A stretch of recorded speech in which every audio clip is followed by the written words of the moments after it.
अच्छा, machine learning basically जो हम लोगों ने डेफिनेशन पढ़ी उसमें 3 टेक्निक्स थी उसकी। सबसे पहले हमारे पास जो टेक्निक थी वो सुपरवाइज्ड लर्निंग थी, और जो सेकंड टेक्निक है वो है अनसुपरवाइज्ड, और तीसरी टेक्निक थी रिइंफोर्समेंट लर्निंग। तो अगर हम सुपरवाइज्ड लर्निंग को देखें जो हम लोगों ने डिस्कस भी किया हुआ है, तो उसमें हमें ये पता चलता है कि जो सुपरवाइज्ड लर्निंग है बेसिकली उसमें जो डेटा गिवन होती है किसी भी एल्गोरिथम को वो लेबल्ड होती है। लेबल्ड लेबल का मकसद यहाँ पर क्या है, जिस डेटा का इनपुट और आउटपुट हमें ऑलरेडी पता हो। ठीक है, अब यहाँ पर एग्जांपल हम देते हैं जिस तरह इस नोट्स के अंदर दी गई है। Suppose you had a basket and it is filled with some fresh fruits. Your task is to arrange the same type of fruit at one place. Suppose the fruits are apple, banana, cherry, grape. So you already know from your previous work that the shape of each and every fruit. So it is easy to arrange same type of fruit at one place.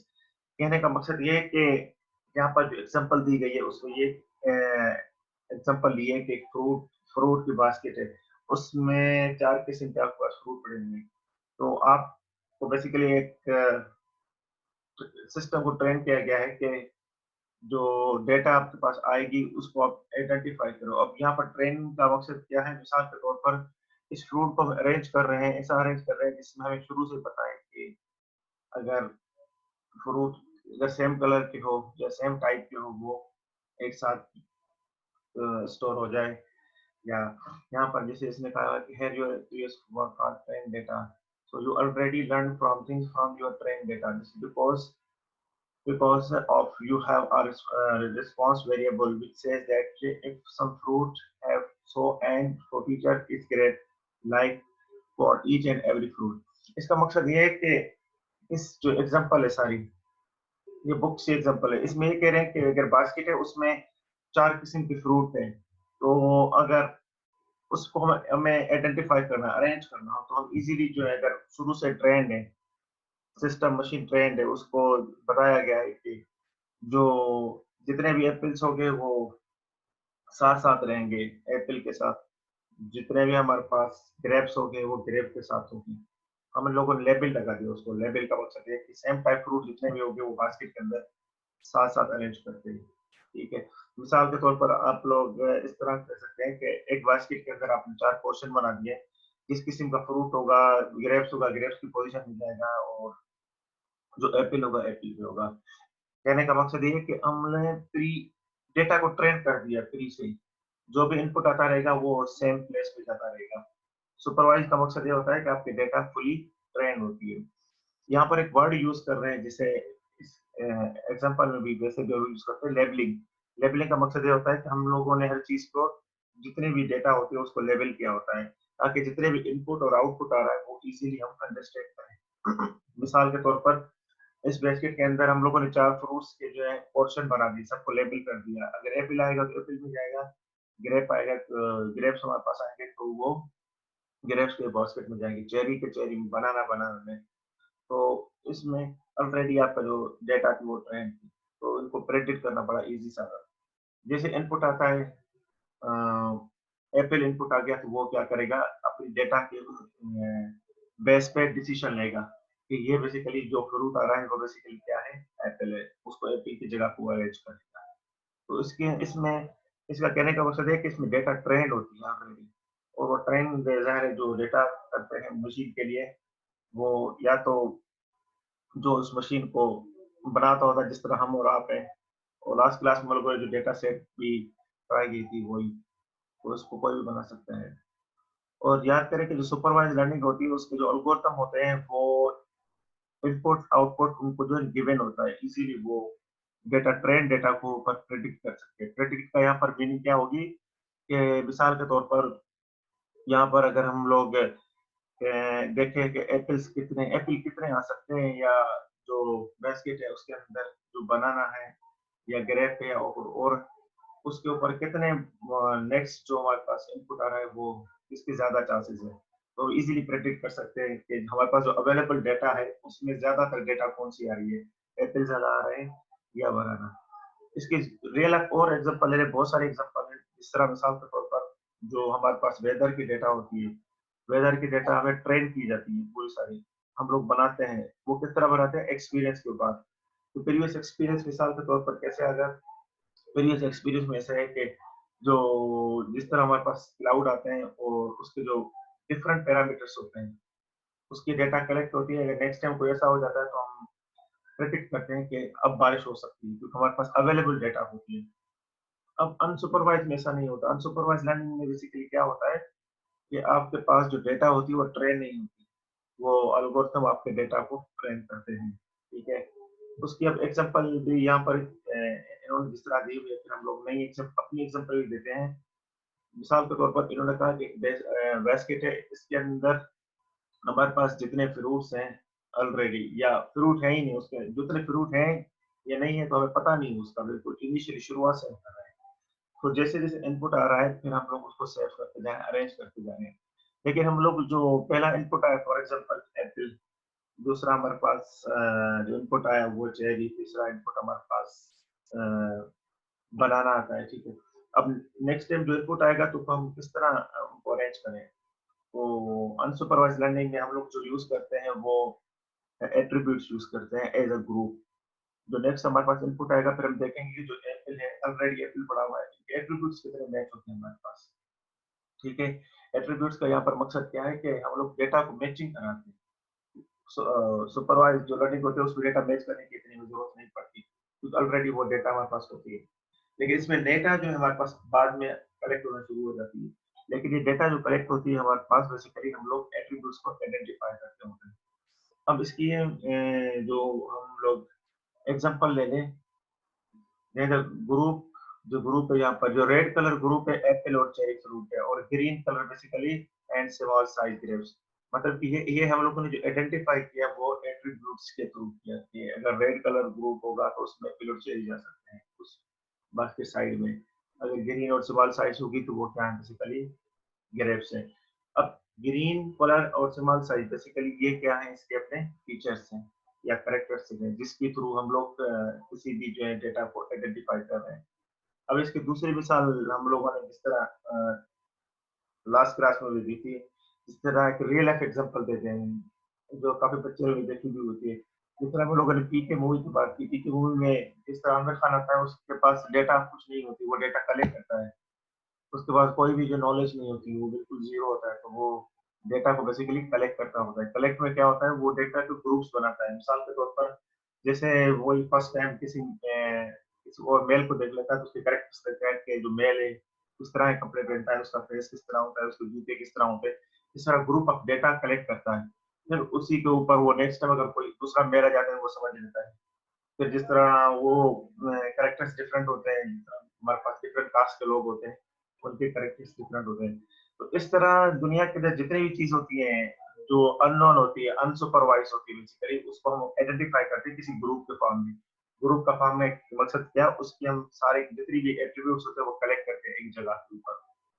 तो यहाँ पर भी जो example वही दी है basket वाली, जिसमें हमें शुरू से कुछ भी नहीं पता, तो हम लोग जो इनके कैरेक्टर होते हैं बेसिकली उसी के हिसाब से उसको आहिस्ता-आहिस्ता समझना शुरू करते हैं। तो इस किस्म के एल्गोरिथम को जो डेटा दी जाती है वो इनिशियली नहीं होती, वो डेटा को आहिस्ता-आहिस्ता बनाता होता है। तो इसको हम लोग अनसुपरवाइज्ड लर्निंग कहते हैं।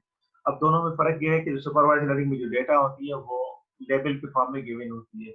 उसको हम इज़िली क्लासिफाई कर सकते हैं, उसके ऊपर डिसीजन लिया जा सकता है। लेकिन अनसुपरवाइज्ड में थोड़ा मुश्किल होता है, उसमें डेटा हम खुद कलेक्ट करते हैं, एल्गोरिथम खुद कलेक्ट करता है, उसके ऊपर डिसीजन लेना होता है। ठीक है। अब यहाँ पर इसका जो मेन पर्पस था क्या था?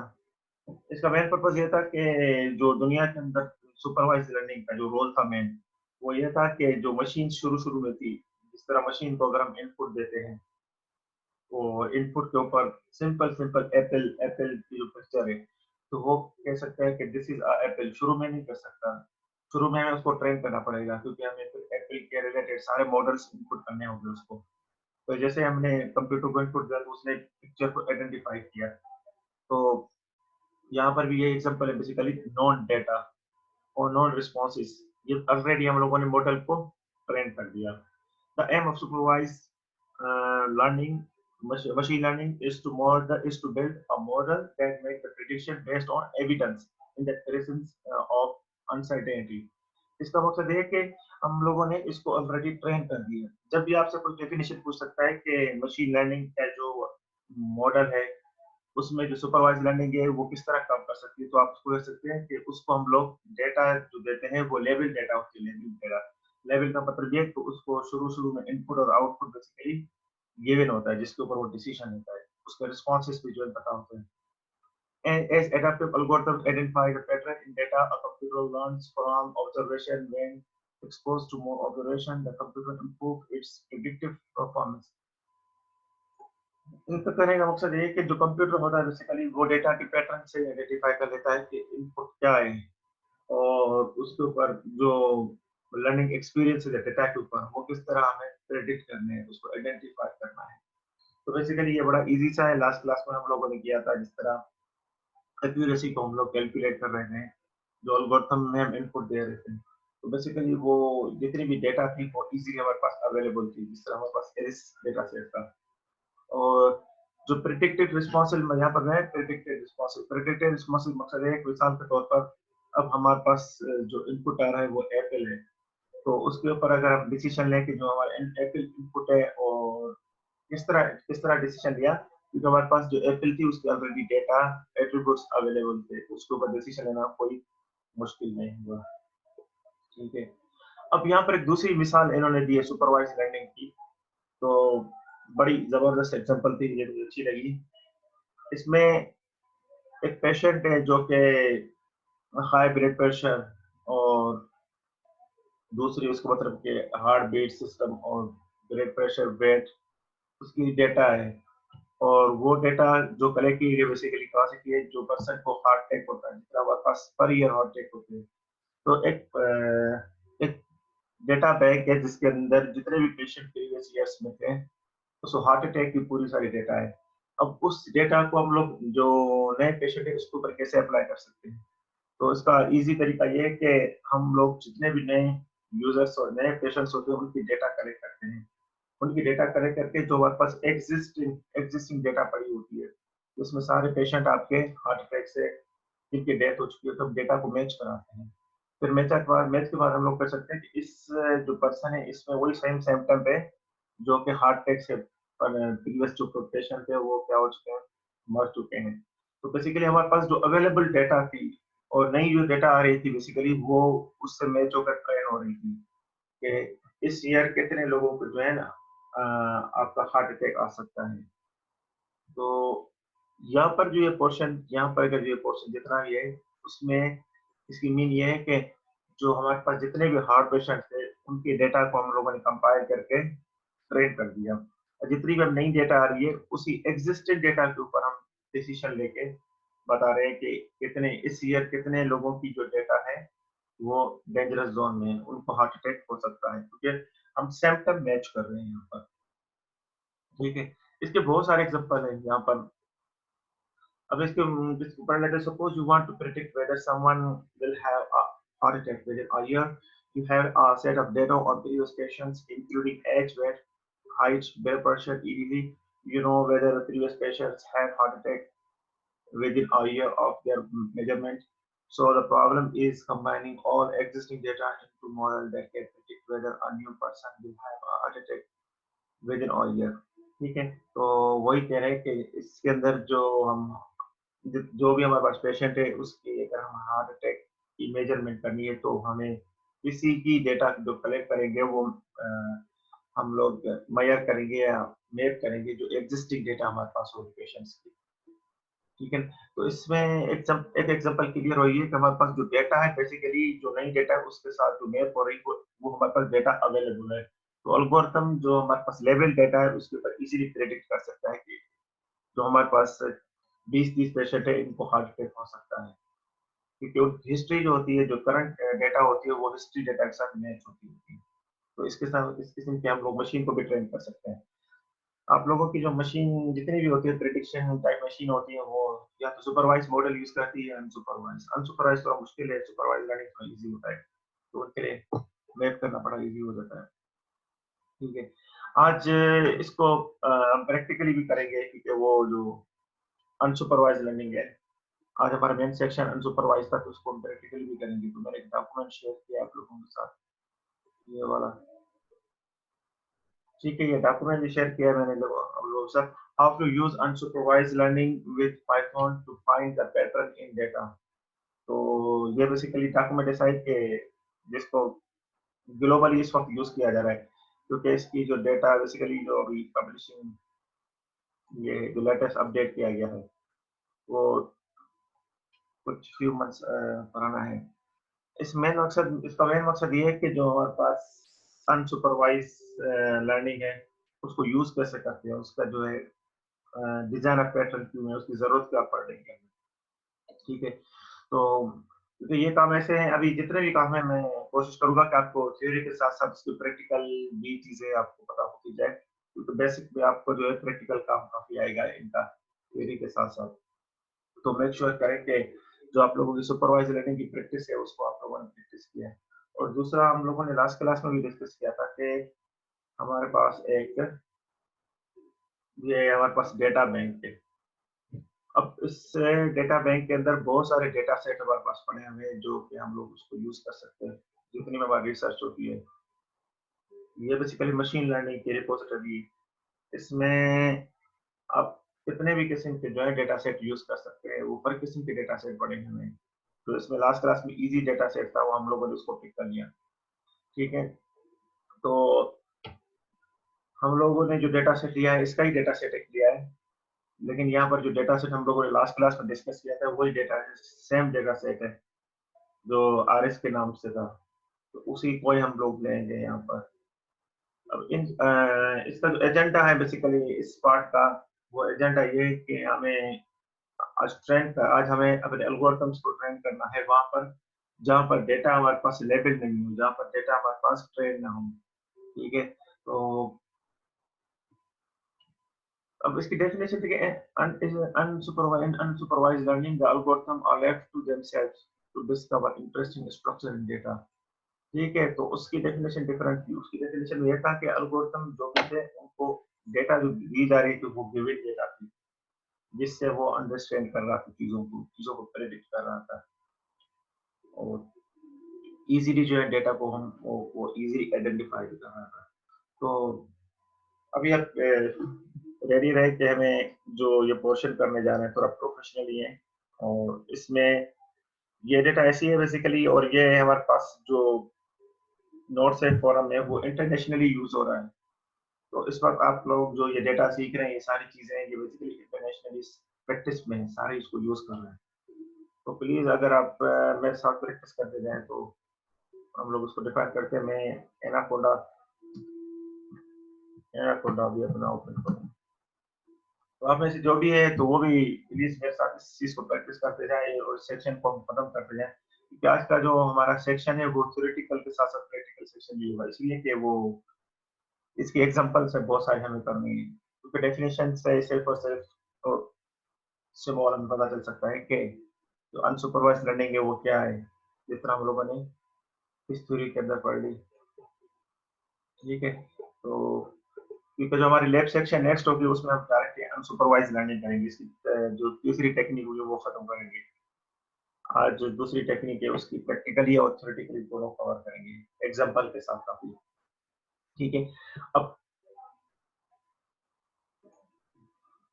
जैसे कि इस जो पैराग्राफ है उसमें इनकी मजीद जो क्लासिफिकेशन को डिफाइन किया गया है, जैसे unsupervised is a class of machine learning technique used to find a pattern in data. The data given to unsupervised algorithm is not label. Label का यहाँ पर मीनिंग लेबल की मीनिंग यहाँ पर क्या है कि वो जो डेटा इसको दी जाएगी अनसुपरवाइज एल्गोरिथम्स को, वो ट्रेन नहीं होगी, उसमें कोई भी जो लेबलिंग नहीं लगी हुई है। उसका इनपुट आउटपुट ऑलरेडी जो है, इनपुट तो आपका आ सकता है लेकिन आउटपुट उसका अननोन होगा। इनपुट का मकसद ये है, जिस तरह तो कोई भी एल्गोरिथम है जिस तरह पी के रूप में दिखाया जाता है कि आमिर खान लोगों को देखता है, परसेप्शन करता होता है, लेकिन उसका आउटपुट क्या है वो डिसीजन बाद में देता है जब डेटा कलेक्ट हो जाती है। तो इसमें डेटा लेबल नहीं होती। लेबल का मकसद है कि आपको जो डेटा है उसका इनपुट और आउटपुट गिवन हो, which means only the input x or given with no corresponding output variables। ठीक है, नॉन लेबल की मीनिंग क्या है कि जिसके अंदर इनपुट तो गिवन हो लेकिन उसका आउटपुट हमें पता ना हो। Unsupervised learning the algorithms are left to discover interesting structure in the data on their own. तो एल्गोरिथम खुद ही डेटा को प्रेडिक्ट करते होते हैं, आइडेंटिफाई करते होते हैं। यहाँ पर एग्जांपल दी गई है, इस एग्जांपल के अंदर देखें जो हमारे पास जितने भी पार्टिकल्स वो डिफरेंट कलर्स के हैं। जो वो एग्जांपल थी उसमें भी इस तरह था, बैस्केट के अंदर जो डिफरेंट टाइप फ्रूट्स थे उनको हमें आइडेंटिफाई करना था। तो अब जो सेम टाइप पार्टिकल्स है उसको किस तरह हम लोग आइडेंटिफाई करें अगर वो चीज लेबल नहीं हो आपके पास। तो किसी के 3-4 एग्जांपल से वो हम लोग कर लेंगे तो उससे आपको बेसिक जो है आइडिया आपको कम से कम ये आ जाएगा कि प्रैक्टिकली या थ्योरेटिकली दोनों चीजें आपकी जो है अंडरस्टैंडिंग हो जाएगी। ठीक है, मैं थोड़ा चला रहा हूँ साथ साथ में उसको प्रैक्टिस को भी लाते हैं। अब यहाँ पर एग्जांपल दी गई है जो इसको हम जिसमें हम थोड़ा थोड़ा इसको मजीद जो है आइडेंटिफाई कर सकते हैं। थोड़ा थोड़ी मैं सबसे पहले आप लोगों को ये पिक्चर समझा दूँ। अब ये एक सुपरवाइज लर्निंग की ग्राफ है, दूसरा अनसुपरवाइज की ग्राफ है। अब इस ग्राफ के अंदर ऑलरेडी ट्रेन किया गया जो हमारे पास क्रॉस टाइप डेटा होगी वो डेटा हमारे पास मिसफिट डेटा होगी जो फिट नहीं होगी। जो हमारे पास सर्किल टाइप डेटा होगी वो क्या होगी, फिक्स डेटा होगी, और फिट टाइप डेटा होगी और एक्यूरेट डेटा होगी। हम ऑलरेडी जो है एल्गोरिथम को इस तरह का ट्रेन किया गया। अब जैसे एक्स टाइप को इनपुट आता है तो वो बेसिकली उसको एज अ मिसफिट कंसीडर कर लेता है।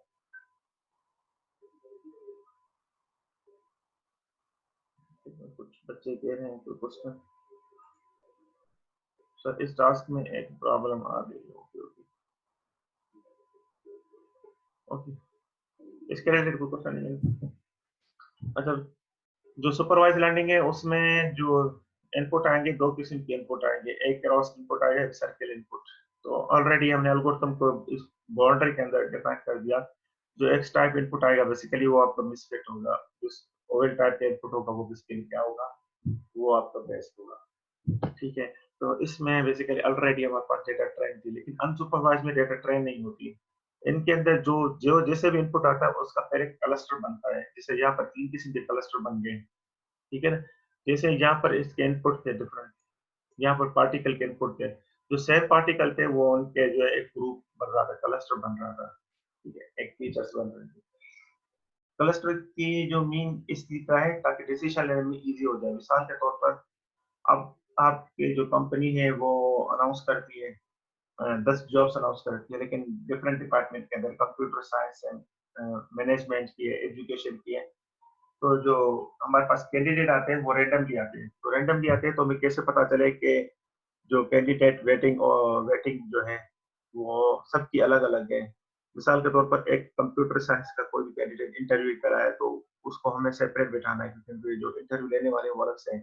तो उसकी जो फीचर्स है उसको आइडेंटिफाई करते हैं, उनसे क्वेश्चनिंग करते होते हैं कि जो उनका इनपुट है बेसिकली वो क्या है।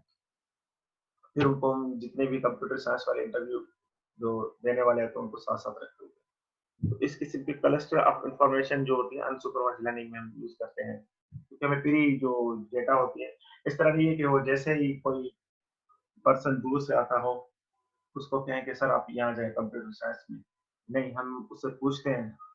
अगर मिसाल के तौर पर किसी भी हमारे इंटरव्यू लेने से पहले अगर हम हर जितने भी कैंडिडेट है सबको एक पेज दे दें तो वो दूर से हम उसको लेबलिंग लगा दें, बेच का मतलब लेबलिंग। वो जैसे आता है तो उसके ऊपर लिखा होना चाहिए वो उसके बाद बेचो कंप्यूटर साइंस, तो ऑटोमेटिकली वहाँ चला जाएगा। तो लेकिन मोस्टली केसेस में हमारे पास जो कैंडिडेट होते हैं उसको हम लोग इस तरह लेबलिंग नहीं करते होते हैं। वो आते हैं उनसे पूछते हैं कि सर आपका किस चीज़ का इंटरव्यू है, ठीक है कंप्यूटर साइंस का, तो फिर हम उसमें जो डेटा होती है उसके मैच करते होते हैं कि वो कहाँ चला जाए। तो इन दोनों जो पिक्चर्स हैं इसमें यही एग्जांपल है। जो अनसुपरवाइज्ड लर्निंग है उसमें फीचर्स आपके मैच होते हैं, जो डेटा ऑन द स्पॉट आती है उसके ऊपर प्रोसेस करना होता है। इसमें ऑलरेडी लेबल्ड होता है। ठीक है, जो एक्स वाले मिसफिट है यहाँ पर फिट डेटा है, तो जो इनपुट एक्स आएगा तो वो मिसफिट की साइड चला जाएगा, उस पर कोई प्रोसेस नहीं होगा। तो यहाँ पर सुपरवाइज लर्निंग और अनसुपरवाइज लर्निंग ये हमारे पास बेसिकली दो मशीन लर्निंग की टेक्निक्स है। तो लास्ट क्लास में हम लोगों ने एक एक्सपेरिमेंट भी किया जिसमें हमारे पास डेटा सेट का आरएस के नाम से, उसमें हम लोग डिफरेंट जो है उसके एट्रीब्यूट्स यूज कर रहे थे, उसके 5 एट्रीब्यूट्स थे, और उसमें फिर हम लोग कैलकुलेट कर रहे थे कि जो हमारे पास डेटा आ रही है क्या अवेलेबल डेटा जो सेट है उससे मैच होकर एक्यूरेसी लेवल कितनी उसकी। ठीक है, और भी काफी सारे डेटा सेट है, जिस तरह हम अभी आप थोड़ा थोड़ा मैच्योर हो जाएंगे तो फिर हम लोग उस पर जितने भी डिजीजेस के डेटा सेट है, तो हमारे पास जितने भी नए पेशेंट है उसके हमें अगर प्रिडिक्शन करनी है कि जो इसकी डेटा अवेलेबल है किसी पेशेंट की, और जो हमारे सिस्टम में डेटा है कि अगर उसके में उसके हेल्थ के रिलेटेड जितने भी इश्यूज है वो प्रिडिक्ट करने हैं, तो वो भी कर सकते हैं, वो इतना मुश्किल नहीं है। ठीक है, तो मैं आप लोगों से कम्युनिकेशन करता हूँ, यहाँ ब्रेक करता हूँ, ब्रेक नहीं आप लोगों से कम्युनिकेशन के लिए मैं आप लोगों को अनम्यूट करता हूँ ताकि पता चले। हेलो हेलो, प्लीज इसके रिलेटेड आप कुछ टाइम पूछ सकते हैं कि अभी जो हम लोग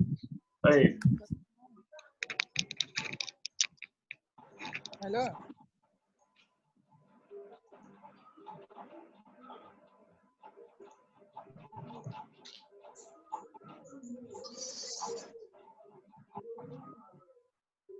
पता नहीं आप लोग कहाँ बैठते हैं, पीछे बहुत काफी मैसेज होता है। अच्छा, मैंने इसलिए अनम्यूट किया कि अगर कोई क्वेश्चन हो तो आप लोग पूछ सकते हैं मुझसे इसके रिलेटेड, अदरवाइज हम लोग अपने इस नेक्स्ट एक्सप्लोर पोर्शन की तरफ जाए। कोई क्वेश्चन प्लीज? ऐसे कोई क्वेश्चन नहीं। अच्छा, बेसिकली अब मजीद इस डॉक्यूमेंट में जाते हैं कि डॉक्यूमेंट खत्म भी करना है हमें, तो इस डॉक्यूमेंट्स पे खत्म होते होते आपके पास दो चीजें आ जाएंगी। सबसे पहले आपको मेन डिफरेंस पता चल जाएगा कि जो सुपरवाइज हमारे पास टेक्निक है और अनसुपरवाइज टेक्निक उसमें मेजर डिफरेंस क्या है। तो ये हमारे पास बेसिकली एक प्रोसीजर है जिसके थ्रू हम लोग डिफरेंशिएट करते हैं बेसिकली दोनों में। तो शुरू शुरू कर लेते हैं उसको। जो अब यहाँ पर इस डॉक्यूमेंट के अंदर सबसे पहला जो पोर्शन है हमारे पास वो है सुपरवाइज लर्निंग का। सुपरवाइज लर्निंग क्या है? In supervise learning the system tries to learn from the previous example given. Previous example given आप पेपर में भी लिख सकते हैं कि जो एग्जांपल गिवन है वो कौन सी है। एग्जांपल गिवन का मकसद है कि हम लोगों ने ऑलरेडी हर चीज को ट्रेन कर दिया, डेटा गिवन दे दी। और unsupervised learning में the system attempt to find the pattern directly from example given। Unsupervise learning में बेसिकली आप जो आपका एल्गोरिथम होता है वो बेसिकली ऑब्जर्व करता है डेटा, जो इनपुट आता है उसके ऊपर जो अवेलेबल डेटा होती है उसके फीचर्स मैच करके उसके ऊपर डिसीजन लेता है। If the data set is label it is a supervise problem. ठीक है, तो लेबल का मकसद है कि हम लोगों ने पहले ही डेटा को ट्रेन कर दिया। लेबल का मकसद है कि आपने डेटा को डिफाइन कर दिया, जहाँ यहाँ पर इस तरह आप देखें ये डेटा लेबल है आपकी। तो इसमें बेसिकली क्या है कि डेटा आपकी लेबल है। लेबल का मकसद ये है कि इसमें जो ये सर्किल वाले है बेसिकली ये बेस डेटा है, ये डेटा आपकी क्रॉस डेटा है जो कि यूज नहीं हो सकती। तो उसी में आप लोगों ने डेटा को क्या कर दिया, लेबल कर दिया ऑलरेडी इसमें। ठीक है, if the data set is a label, label इस तरह it is a supervised learning जिसमें हम लोगों ने शुरू से बता दिया। And if the data set is unlabelled then it is an unsupervised problem. Unsupervised मकसद के इसके अंदर देखें कोई डेटा आपकी लेबल नहीं है, इसके अंदर डेटा कोई लेवल नहीं है, तो आपकी जो डेटा है बेसिकली उसमें डिसीजन रन टाइम पे होगा, आपका डेटा नहीं है। आप लोग एट्रीब्यूट से डिसीजन ले सकते हैं, जैसे मिसाल के तौर पर आपने एप्पल दिया और कंप्यूटर को ग्रेप दिए इनपुट, तो बेसिकली उनके फीचर्स के ऊपर वो डिसीजन लेगा कि ये एप्पल है ये ग्रेप है, तो उसकी जो क्लस्टर ऑफ डेटा है वो सारी मैच होगी। ठीक है, तो इसमें मेरे ख्याल से ये सारी चीजें क्लियर हो रही है। Below is a sample pictorial representation how supervised and supervised learn can be used। तो उन्होंने एक एग्जांपल दी हुई है। ठीक है जी, और कुछ टर्मिनोलॉजी है जो आप लोगों को याद रखनी है इसकी। ये बड़ा काफी यूजफुल जो है आपका जो यूज होता है इस वक्त दुनिया के अंदर। सबसे पहले फीचर्स हमें देखते हैं। Input variable use in making predictions. Prediction के वहां पर मीनिंग क्या है? प्रेडिक्शन की मीनिंग क्या है कि जो हमारे पास इनपुट होता है बेसिकली वेरिएबल्स का, वो हम मैच करते हैं जो कि हमारे पास अवेलेबल डेटा होती है। ठीक है। A model output will provide an input example। जिस तरह यहाँ पर हम लोगों ने कहा कि इनपुट हमने एप्पल दिया तो हमारे पास ट्रेन डेटा अगर होगी तो वो उसको एप्पल को आइडेंटिफाई करेगा। अगर अनट्रेन डेटा होगी तो फिर हम उसके फीचर से उसको आइडेंटिफाई कर सकते हैं। ठीक है। एग्जांपल इन्होंने दिए हुए कि one row a data set example contain one or more features possibly a label। जैसे हमारे पास result of the result features. इसका कहने का मतलब है कि जो डेटा को हम लोगों ने लेबल कर दिया, अगर उसको हम लोग जिस तरह एप्पल को आपने बता दिया कि एप्पल है, जैसे इनपुट आपके पास एप्पल आ गया तो जो ट्रेन डेटा होगी उसको इजीली अंडरस्टैंड करेगी। तो वो कुछ वर्ड है जैसे feature, prediction, example, label. Features का मतलब ये है कि उसके जो इनपुट फीचर्स है वो मैच हो रहे हैं आपके पास जो अवेलेबल डेटा है। ठीक है। तो अच्छा, ये अब जो पोर्शन है, इस पोर्शन में हम लोगों ने वही जो लास्ट क्लास में हमने डेटा सेट यूज किया था, उसके अंदर 150 रिकॉर्ड्स थे, उसके 4 एट्रीब्यूट्स थे। वहां पर 5 एट्रीब्यूट्स थे, लेकिन इसमें आज हम लोग जो यूज करेंगे उसमें 4 एट्रीब्यूट्स यूज करेंगे। ठीक है। तो जो एट्रीब्यूट्स था वो बेसिकली टिकल लेंथ, टिकल वेट और सेटल लेंथ और सेटल वेट। लेकिन लास्ट की क्लास में क्लासेस भी था तो यहाँ इसके अंदर वो यूज करना है। और जो डेटा सेट बेसिकली जिसका नाम था आरिस डेटा सेट, उसके अंदर तीन हमारे पास उसकी जो लेवलिंग थी। लेवलिंग का मकसद है कि उसके अंदर जो क्लास थे उसके 3 टाइप की क्लास थे, सेटोसा और वर्जिनिका और वेरिसोकलर। तो 3 किस्म के जो हमारे पास इसके लेवल ऑफ एट्रीब्यूट्स थे, वो हम आज क्लासेस थे, वो हम डिफरेंट एट्रीब्यूट्स के साथ आज प्रेडिक्ट करेंगे। ठीक है। ये डेटा सेट मैंने गूगल क्लासरूम में पहले रख दिया था जो लास्ट क्लास थी हमारी, तो आप लोग उसको भी देख सकते हैं क्योंकि ये मैं मेक श्योर करवा था आप लोगों को कि आप उसको रीड करें। ये हमारे पास ऑलरेडी रिच डेटा सेट के नाम से होगा। तो ये है हमारे पास introduction to Aaris data set, उसको प्लीज आप एक बार जरूर देख लीजिए आप। तो इसमें इसके बेसिक कॉन्सेप्ट है क्योंकि ये बेसिकली इंटरनेशनली यूज हो रहा है हर दुनिया के अंदर, तो इसको थोड़ा आपको जो है देखना होगा अगर जो बच्चे नहीं थे उस क्लास के अंदर। ठीक है। तो इसी को हम लोग अभी यूज करने जा रहे हैं। We will feed the four features of our flowers to the unsupervised algorithm and it will predict which class is belong to. अब इससे का जो मेन मकसद है हमारा ये है कि हम लोग जैसे इसको डेटा सेट इसको देंगे तो इस डेटा सेट में 4 किस्म के एट्रीब्यूट्स हो गए, 3 किस्म की क्लासेस होगी। तो हमें ये देखना है कि इन एट्रीब्यूट्स को देख देख के कौन सा रिकॉर्ड किस क्लास से बिलोंग करता है। ठीक है। कौन सा रिकॉर्ड किस क्लास से बिलोंग करता है। इस जैसा डेटा सेट का मेन मकसद क्या है कि इसके अंदर 4 एट्रीब्यूट्स हैं। उस एट्रीब्यूट्स के बेस पे जो भी इनपुट आएगा उसमें ये चेक करना है कि ये इनपुट किस क्लास से डिपेंड करता है। ठीक है। इस क्लास से या इस क्लास से या इस क्लास से हमें जस्ट प्रेडिक्ट करना है बेस्ड ऑन एट्रीब्यूट्स। ठीक है। अगर ट्रेन होता तो फिर इजीली पता चल जाता क्योंकि पता होता कि ये जो हमारे पास इनपुट आ रहा है बेसिकली ये इसकी ऑलरेडी सारी चीजें मैच हैं से, लेकिन इसके अंदर ऐसा कुछ नहीं है। ठीक है। अब लास्ट क्लास में हम लोगों ने डेटा सेट यूज किया, आज उस डेटा सेट को यूज करेंगे। जस्ट लास्ट क्लास में हम लोगों ने उसको जो है यूआरएल के थ्रू रीड किया था, लेकिन इसमें हम लोग उसको यूज कर सकते हैं। ठीक है। तो इसका तरीका ये होता है कि इसका को जो है हम जैसे लास्ट क्लास में यूज कर रहे थे, तो एक इसका दूसरा ये है कि इसको हम रिपोज जो भी है रिपोजिटरी जो भी है उसके अंदर ये सारा सोर्स कोड इसका अवेलेबल है। इस सोर्स कोड को हम यूज कर सकते हैं। लास्ट क्लास में हम लोगों ने ये सोर्स कोड जनरेट भी किया था जो हमारा लेस सेक्शन था, उसमें आप जैसे जाते हैं और एनाकोंडा जो भी यूज करते हैं हम लोग, प्लीज इस चीज को जो है आप लोग बड़े गौर से सुने, अदरवाइज जो थ्योरी लिखी हुई है वो समझ में आपको बिल्कुल नहीं आएगी, तो वो बड़ा मुश्किल हो जाएगा आपके लिए उस चीजों को समझना। क्योंकि सुपरवाइज अनसुपरवाइज लर्निंग की जो सारे जितनी भी डिपेंड करता है वो बेसिकली डायरेक्टली आपके एक्सपेरिमेंट्स या चीजों पे डिपेंड करता होता है। ठीक है। तो आप इसको रन करेंगे तो वो थोड़ा टाइम लगेगा क्योंकि वो उतना टाइम टेकिंग है। इसमें बेसिकली हम लोग अब डेटा को स्लाइस कर रहे हैं, मैच कर रहे हैं कि हमारे पास जो डेटा आ रही है वो किस क्लास से बिलोंग करती है। ठीक है। तो मैं वापस जाता हूँ। अच्छा, इस के जो एग्जांपल है उसमें उसका आउटपुट इस तरह आ रहा है। उसका आउटपुट इस तरह आ रहा है हमारे पास, ठीक है? इस आउटपुट में बेसिकली हमारे पास ये डेटा है, ये हम लोगों ने फीचर्स रख दिया। ये डिसेंडिंग ऑर्डर के अंदर डेटा, फीचर्स नेम, टारगेट और टारगेट नेम, उसके जो ऑर्डरिंग है वो इस तरह रखी हुई है। सेपल लेंथ होगी इसकी, सेपल विड्थ, पीटल लेंथ और पीटल विड्थ। उसमें जो 0 0 बेसिकली मकसद ये होगा कि अब इसमें कुछ बच्चे क्वेश्चन पूछें। ईआरपी पे डायरेक्ट अटेंडेंस मार्क करनी है, स्टूडेंट्स की अटेंडेंस जो ईआरपी पे डायरेक्ट मार्क की जाएगी। हाँ, सही सही कह रहे हैं यार, अटेंडेंस आप लोगों की यहाँ पर ईआरपी पे डायरेक्ट मार्क होगी। अभी जो एब्सेंट होगा यहाँ पर एब्सेंट होगा, तो अटेंडेंस रैंडमली हम लिख सकते हैं, कभी भी ले सकते हैं। तो बच्चा अगर नहीं होगा तो वो एज एब्सेंट करार दे देगा, क्योंकि अभी ये हायर मैनेजमेंट का डिसीजन है।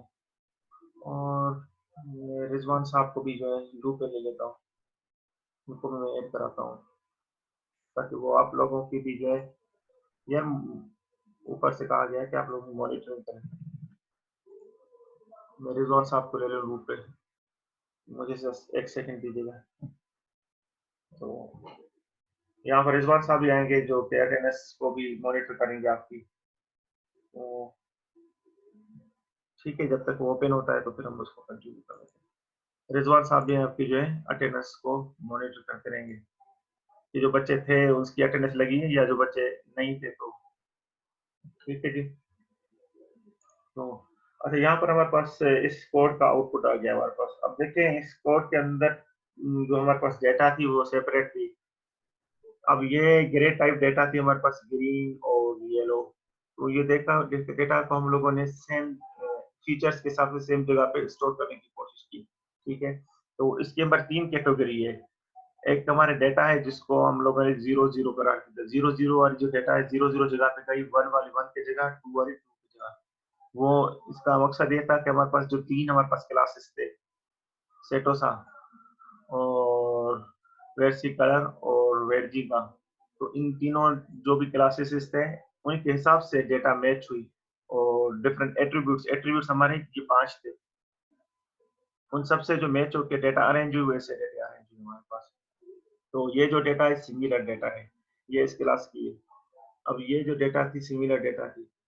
तो ये बेसिकली जो डेटा अभी जो यहाँ पर मैच हो रही है वो एट्रीब्यूट्स के हिसाब से हो रही है, एट्रीब्यूट से। और जो क्लास फिर हम प्रेडिक्ट कर रहे हैं कि ये जो डेटा है इस क्लास की, ये डेटा इस क्लास की, इसको मैंने ट्रेन नहीं किया। अगर ट्रेन किया होता तो वो ऑटोमेटिकली इसको हमें एट्रीब्यूट्स मैचिंग करने की कोई जरूरत नहीं पड़ती। तो बेसिकली इस डॉक्यूमेंट के अंदर जो पहला सैंपल है वो ये है कि हमारे पास 3 क्लासेस है, और उस हर क्लास के अंदर जो डेटा मैच होगी वो 5 एट्रीब्यूट्स होगी, 4 एट्रीब्यूट्स होगी सर, और ये 4 एट्रीब्यूट्स है। उसी के हिसाब से जो भी डेटा आएगी वो डिसेंडिंग ऑर्डर में बेसिकली उसके फीचर के हिसाब से मैच होगी। अब देखें जितनी भी ग्रुप ऑफ सेम डेटा थी वो सेम प्लेसेस पे चली गई। अभी भी इसको इम्प्रूव किया जा सकता है, क्योंकि यहाँ पर अभी थोड़ी भी जो है ओवरलैपिंग है, लेकिन इसको मजीद अभी जितने एल्गोरिथम्स आप कैसे होंगे वो उसको ओवरलैप कर सकते हैं। तो यार मैं एक सेकंड, रिजवान रिजवान को मैं लूप पे ले लूँ। यहाँ पर रिजवान मुझे कॉल कर रहे थे।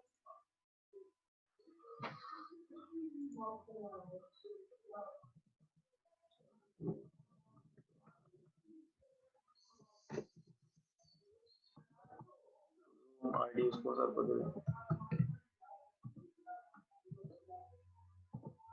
ठीक है सर, रिजवान साहब हमें ज्वाइन करेंगे जूम के ऊपर। अच्छा, क्वेश्चन है हमारे पास। क्वेश्चन क्या है सर? अटेंडेंस कितने बजे होगी? यार अटेंडेंस का बार बार क्वेश्चन पूछ रहे हैं। अटेंडेंस रैंडमली होगी। Attendance is not important, important ये कि चीजें समझ लेनी चाहिए। अच्छा ठीक है, तो जो हमारा पहला एग्जाम्पल था इसके अंदर हम लोगों ने आइडेंटिफाई जो हमारे पास अनसुपरवाइज्ड लर्निंग है उसका पहला जो है हम लोगों ने ये रिजल्ट को गेट कर लिया। इस रिजल्ट के अंदर हमारे पास एट्रीब्यूट्स थे, वो 4 एट्रीब्यूट्स थे और 3 क्लासेस थी। इसका मेन मकसद था कि जो भी हम इसको इनपुट दे रहे हैं डेटा सेट को, उसमें डेटा को आइडेंटिफाई करे। तो उसने आउटपुट इस तरह का जनरेट दिया कि जितने भी पार्टिकल इस कलर के होंगे वो इस डेटा से रिजेम्बलेंस रखते हैं, जो ग्रीन टाइप के होंगे वो इस डेटा से रिजेम्बलेंस रखते हैं, जो येलो के होंगे। इसकी अगर आप फ्रूट की एग्जांपल ले लें, ये ग्रेप्स के हैं, ठीक है? ये हमारे पास कोई और फ्रूट होगा और ये हमारे पास जो एप्पल है वो सॉरी बनाना है, वो सब जो है एक ही कैटेगरी में जा रहे हैं। अब ये मैच किस तरह हो रहे हैं एट्रीब्यूट्स के ऊपर, ठीक है। क्वेश्चन बच्चे की तरफ से कोई आ गया, तो लेक्चर में रिकॉर्डिंग मिल सकती है। हाँ लेक्चर रिकॉर्ड हो रहा है, लेक्चर सारे रिकॉर्ड हो रहे हैं अभी, ये लेक्चर रिकॉर्ड भी हो रहा है। तो इसमें कोई मसला नहीं है, अगर आपको समझ में नहीं आता तो आप बार बार पूछ सकते हैं, हम इस पे बार बार प्रैक्टिस कर सकते हैं, क्योंकि हमने जो मशीन लर्निंग में उसमें 3 पोर्शन तो हमें प्रैक्टिकली थ्योरी के साथ करनी है। जो हमारे पास सुपरवाइज लर्निंग लास्ट क्लास में किया, अनसुपरवाइज लर्निंग, और आखिरी जो हमारे पास है वो रीइंफोर्समेंट लर्निंग है। ये काफी जो है हैवी टॉपिक्स है, इसमें प्लीज आप जरा फोकस करेंगे तो आपसे चीजें जो है बिल्कुल समझ में आना शुरू हो जाएगी। ठीक है, तो अभी हम सेकंड एग्जांपल पे जाते हैं, जो पर सेकंड एग्जांपल है इसकी, सॉरी सॉरी। अच्छा यहाँ पर कह रहा है in clustering the data is divided into several group with similar trades. अब देखें यहाँ पर जो हमारे पास क्लस्टर है, क्लस्टर के अंदर देखें जो डेटा है वो आपकी डिवाइड हो रही है डिफरेंट ग्रुप्स के अंदर। ये देखें जो ग्रीन वाले हैं ग्रीन के साथ है, ब्लू वाले ब्लू के साथ रेड वाली। ये क्यों क्यों क्यों जा रही है डाटा? वो इसीलिए जा रही है जैसे कि हम लोगों ने पीके मूवी की एग्जांपल दी कि जैसे जितने भी हम उनके पास मेल थे तो वो उनको सेपरेट एक कैटेगरी में रख रहा था। फिर मेल्स के फीचर्स तो डिफरेंट हो सकते हैं उनके, लेकिन कैरेक्टर सेम हो, उनके आंखें आईज, ठीक है, उनकी बॉडी के एट्रीब्यूट्स जितने भी है, ठीक है, जो कपड़े पहनते हैं उनके एट्रीब्यूट्स। तो उन डिफरेंट एट्रीब्यूट्स की जितनी भी डेटा उनके पास जितने भी मेल नजर आ रहे थे या फीमेल्स थी या कोई भी और एलिमेंट था, उनको अब ये देखें जिस तरह ये इनपुट आया तो वॉइस इनपुट को उसने डिवाइड कर दिया डिफरेंट ओरिजिनल अनक्लस्टर्ड डेटा और क्लस्टर्ड डेटा। उसको इनपुट के प्रोसेस के बाद उससे आउटपुट इस तरह का जनरेट किया। तो क्लस्टरिंग बेसिकली मकसद ये होता है कि आपकी जो डेटा है जो गिवन होती है, इसकी दूसरी आप मिसाल ले लें, दूसरी मिसाल सादी सी मिसाल लेते हैं। अगर न्यूपोर्ट में स्टूडेंट है बहुत सारे हैं, अब स्टूडेंट्स जो भी हैं वो रेंडमली आ रहे हैं, कोई बीटेक की एडमिशन ले रहा है, कोई सिविल की ले रहा है, कोई मैकेनिकल, कोई कंप्यूटर साइंस की। तो आप लोग जो जाते हैं तो बेसिकली आपसे डेटा पूछी जाती है, एट्रीब्यूट्स को हम लोग मैच करते हैं। जो बच्चा कह रहा है कि मैं 20 BS कंप्यूटर साइंस में एडमिशन लेना चाह रहा हूँ, तो ये भी एक डेटा है आपकी। ऐसा नहीं है कि जो बच्चा आ रहा है उसको पहले से बताया जाता है कि भाई ये बच्चा जो बीटेक एडमिशन किया है, नहीं ऐसा नहीं, आप रैंडमली जाते हैं, आपसे डेटा पूछी जाती है, उस डेटा के एट्रीब्यूट्स मैच करके उसी बेस पे आपको जो है एडमिशन दी जाती है। बेसिकली ये जो एडमिशन भी सिस्टम है ये सारा अनसुपरवाइज लर्निंग है। सुपरवाइज अगर होता तो फिर आप जैसे इंटर पास करके ऑटोमेटिकली आपको जो है जो नेक्स्ट आपकी एजुकेशन है वो असाइन हो जाती है, लेकिन ऐसा नहीं होता, ठीक है। So in an image, the above left is a raw data without classification, while the right one is clustered based on features. Feature का मकसद इसका एट्रीब्यूट्स। यहाँ पर जो क्लासिफिकेशन की जो मीनिंग है इंग्लिश के अंदर, आपने डेटा को किसी भी फॉर्म के अंदर मैनिपुलेट कर दिया या कंपाइल कर दिया। When an input is given which is to be predicted, then check in the cluster belong to based on its features and prediction is met. इसका मकसद ये है कि जो भी डेटा यहाँ पर क्लस्टर हो रही है वो बेसिकली अगेन आपके जो फीचर्स है या आपके एट्रीब्यूट्स है उसके बेस पे। तो पेपर के अंदर आप इस किस्म की ग्राफ बना सकते हैं, इस ग्राफ के, लेकिन एग्जांपल आप डिफरेंट दे सकते हैं। एग्जांपल इस तरह दे सकते हैं कि अगर जिस तरह पाकिस्तान के अंदर किसी दुनिया के अंदर कोई भी हमारे पास अर्थक्वेक आता है, अर्थक्वेक के अंदर जो पेशेंट होते हैं बेसिकली वो जो एक्सीडेंट हो जाते हैं वो डिफरेंट पार्ट से एक्सीडेंट होता है। किसी का सर फूट जाता है, किसी का हाथ टूट जाता है, किसी का पैर टूट जाता है, तो फिर हम लोग अगर उनको आइडेंटिफाई करते हैं तो वो पेशेंट रैंडमली आते होते हैं, तो उनके फीचर्स पे पर मिसाल किसी की टांग टूटी गई तो वो जो टांग का जो हमारे पास वार्ड होगा वो उसको सर शिफ्ट किया जाएगा। तो ये इस किस्म की जो डेटा होती है वो जो रॉ डेटा होती है उसको हमें कंपाइल करना होता है उनके फीचर्स के ऊपर। इनके थाउजेंड ऑफ जन एग्जांपल मिल सकती है। तो जो इस पर दुनिया के अंदर बेसिकली दोनों फीचर्स हम यूज कर सकते हैं। जिस तरह हमें पता होता है कि कोई पेशेंट बीमार है वो अपॉइंटमेंट लेता होता है शुरू से, उसको हम बताते होते हैं कि भाई ये आपके जो वार्ड है वो बेसिकली किसका है, जो जितने भी हार्ट पेशेंट है, तो हमने शुरू में उसको ट्रेन कर दिया, वो सेवरली जो भी इनपुट आता है आउटपुट उसको पता होता है। लेकिन हमारे पास इमरजेंसी कोई भी हो जाती है तो हमारे पास रैंडमली पेशेंट होते हैं, हमें सुपरवाइज नहीं यूज करनी होती। तो इसके बहुत सारे एग्जांपल हैं जो कि आप लोग इसको जो है मजीद पढ़ सकते हैं। तो ऐसा कोई इशू नहीं है कि जिसमें आपको मुश्किलात आती हो, ठीक है जी। अच्छा, लास्ट क्लास में हम लोगों ने कुछ एल्गोरिथम्स जो इसके इसे कहते हैं अनसुपरवाइज्ड लर्निंग के, तो उसमें एक जो एल्गोरिथम है वो के मींस क्लस्टरिंग इन पाइथन है। के मींस का मकसद है कि हमारे पास कुछ पॉलिसीज होती है जिसके थ्रू हम लोग डेटा को हम लोग लेबल करते हैं या क्लस्टर बनाते हैं उनका। तो कुछ बच्चे आप क्वेश्चन में ले लो। सर लास्ट में स्टूडेंट से फीस वाउचर का भी पूछ लीजिएगा रिसीव हुआ या नहीं। अच्छा, जितने भी यहाँ पर बच्चे हैं बेसिकली ये एक क्वेश्चन आया है कि आप लोग का जो फीस वाउचर है सबको मिल गए, तो जिसको नहीं मिला तो प्लीज वो काइंडली जो इस क्लास का जो यहाँ रिस्पॉन्सिबल है सीआर जो मैंने उज़ैफा को बनाया हुआ है, तो अगर कोई भी इशू जिसको भी आ रहा है तो आप उनके साथ डिस्कस करें या डायरेक्टली ग्रुप के अंदर भी आप पूछ सकते हैं कि जिसको जो इशू आ रहा है फीस वाउचर के रिलेटेड।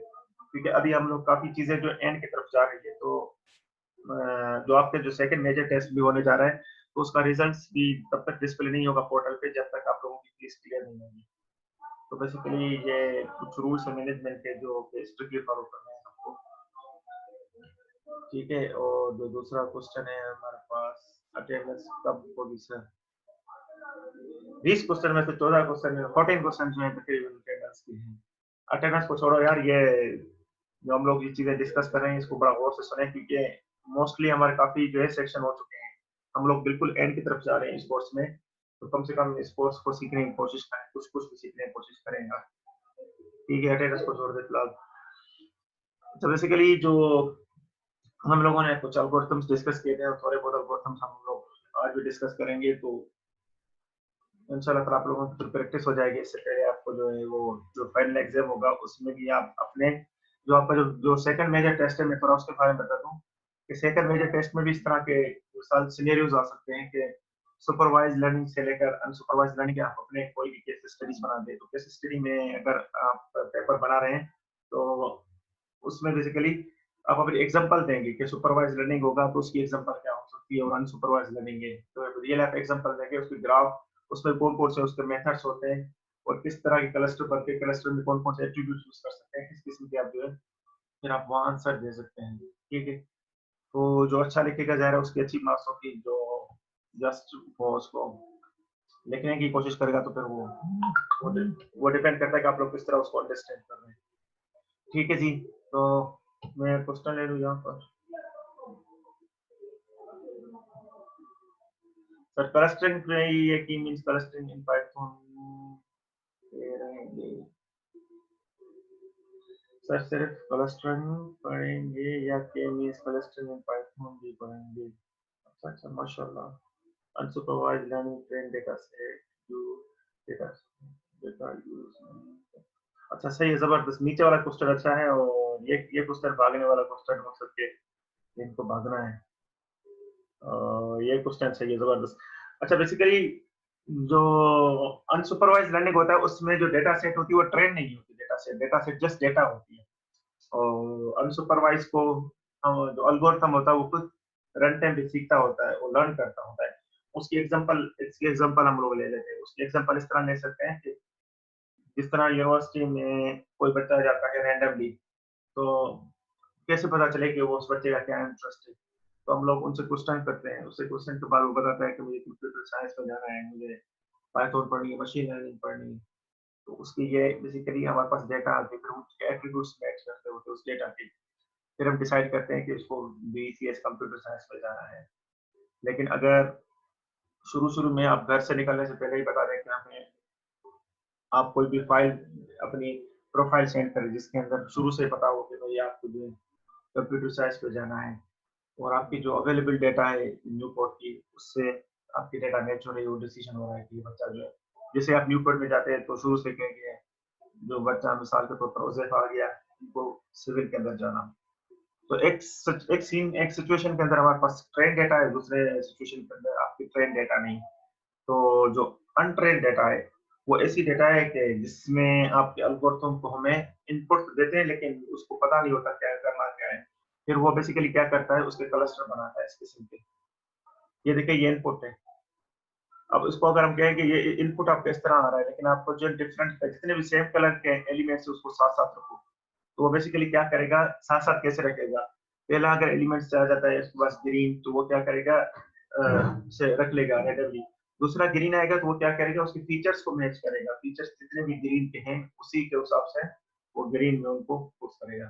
तो अनसुपरवाइज लर्निंग होती है बेसिकली आपके फीचर्स पे डिपेंड करती है, आपके एट्रीब्यूट्स और क्लस्टर के ऊपर डेटा को मैच करती होती है, बनाती होती है। तो ये बड़ा जबरदस्त है, ये टॉपिक जरूरी नहीं है कि आप लोगों को इस क्लास में समझ में आ जाए, या क्योंकि इसकी यार बहुत सारे डोमेन है इसकी, मतलब कि ये दुनिया के अंदर इस वक्त इंटरनेशनली काफी जो है इसका यूज हो रहा है। तो वो डिपेंड करता है कि आप लोग इसको कितना प्रैक्टिस कर रहे हैं लाइफ के अंदर में। ये हम लोगों ने जो इस तरह ये यूज किया हुआ है, ये और अब ये देखिए यहाँ पर ब्रीच कैंसर में अब दोनों टेक्निक यूज कर सकते हैं। अगर सुपरवाइज लर्निंग में जिस तरह हमारे पास टेस्टिंग सिस्टम जितने भी होते हैं, मिसाल के तौर पर कोई बिलेट देता है उसके ऊपर टेस्ट अप्लाई होती है। अब ये वो से बात सुनिए, क्योंकि ये यार ये इस किस्म की डेटा सेट हम लोगों ने काफी यूज किया है। ब्रीच कैंसर का मकसद है कि आप अगर कोई भी पेशेंट चला जाता है वो अपनी डेटा टेस्ट करता है खून से, ठीक है, तो वो बेसिकली सुपरवाइज होता है, जो खून है वो मैच होता है अवेलेबल डेटा के साथ।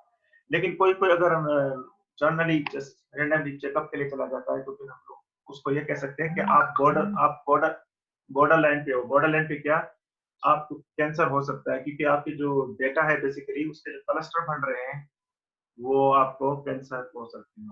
एक बंदे को पता हो कि भाई मुझे कैंसर है, मुझे टेस्ट करवा दिए कि मेरी इसकी लेवल क्या है कैंसर की और स्टेज क्या है बेसिकली। एक एक नॉर्मल पेशेंट है जो रैंडमली जा रहा है, वो कह रहा है कि मेरी जो है जो इस वक्त जो स्टेटस वो क्या है। तो हम लोग जो रिपोर्ट बनाते हैं कि जो रैंडमली बंदा आया है उसके एट्रीब्यूट्स उसकी डेटा मैच करके जो भी कैंसर के कैरेक्टरिस्टिक्स होते हैं उसके साथ मैच करते हैं। तो ये काफी अच्छा डेटा सेट है। इस डेटा सेट को इसको दुनिया में जो है काफी हर जो है एआई जितनी भी लैब्स हैं वो उसको वो कर रही है, प्रैक्टिस में कर रहे हैं, क्योंकि इसके अंदर हम लोगों ने जो लास्ट में आरएस पढ़ रहे हैं वो बेसिकली वो आपका यूनिवेरिएंट है, ये मल्टीवेरिएंट है। यूनिवेरिएंट और मल्टीवेरिएंट में क्या फर्क हम लोगों ने पढ़ा था। इसके अंदर बेसिकली ये देखें डेटा सेट कैरेक्टरिस्टिक का मकसद होता है कि इसके अंदर मल्टीवेरिएंट सपोर्ट है। मल्टीवेरिएंट सपोर्ट का मकसद है कि इसके अंदर बहुत सारे फीचर्स होते हैं और बहुत सारे हम लोग सुपरवाइज अनसुपरवाइज दोनों मेथड्स अप्लाई कर सकते हैं। इसके अंदर इंस्टेंस कितने हैं, 569, और हम लोग जो आरएस यूज कर रहे हैं उसके अंदर 5150 इंस्टेंस है। एट्रीब्यूट्स रियल है। रियल का यहाँ पर मकसद एक चीज आपको समझ रही है, रियल का मकसद ये कि जो ये डेटा सेट में डेटा आ रही है वो कंटिन्यूस डेटा आती रहती है डिफरेंट हॉस्पिटल्स में। जिस तरह कोरोना वायरस के पास जो इस वक्त गूगल ने डेटा सेट इंट्रोड्यूस कराया है, उसमें पूरी दुनिया में कोरोना वायरस के पेशेंट उसके सिम्टम्स को अमेंडमेंट होती रहती है। तो कहने का मकसद है कि इस किस्म के जो डेटा सेट हैं, अब ये सारे में भी आप लोग फ्यूचर के अंदर इसमें पढ़ रहे या उसको आगे जाकर देख लें, या आपकी जो मास्टर वगैरह है वो इसमें है।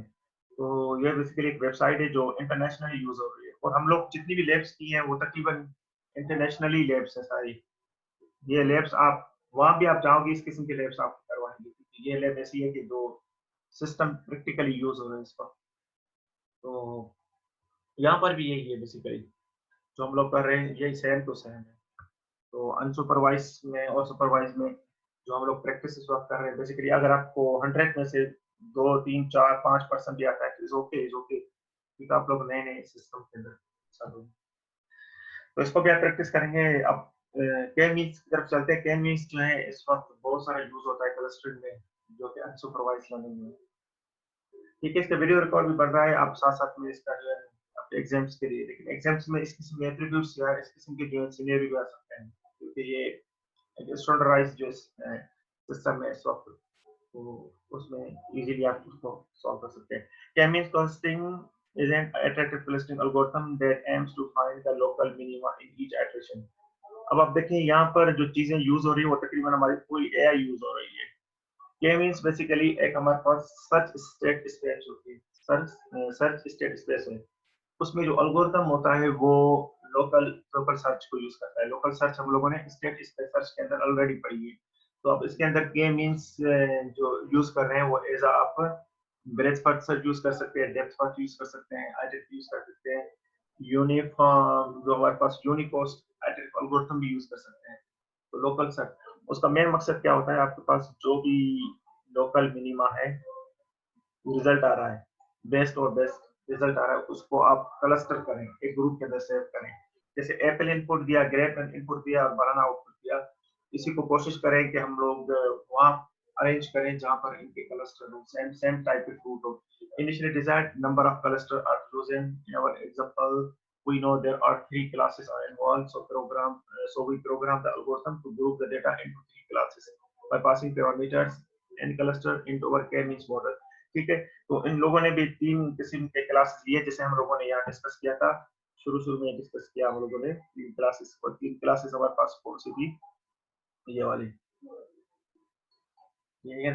तो इस डॉक्यूमेंट को प्लीज अगर आप 10-15 बार रीड करेंगे, आपको चीजें पता चल जाएगी, आपको चीजें आपके गिरफ्त भी जो है इस पे पड़ सकती है। फिर आप अपना माइंड में सोच सकते हैं कि डेटा सेट इन्होंने बनाया है, तो आप जो पेपर में data set as a sample ले रहे हैं वो कैसे ले रहे हैं, आप क्लासेस 3 क्या रख रहे हैं।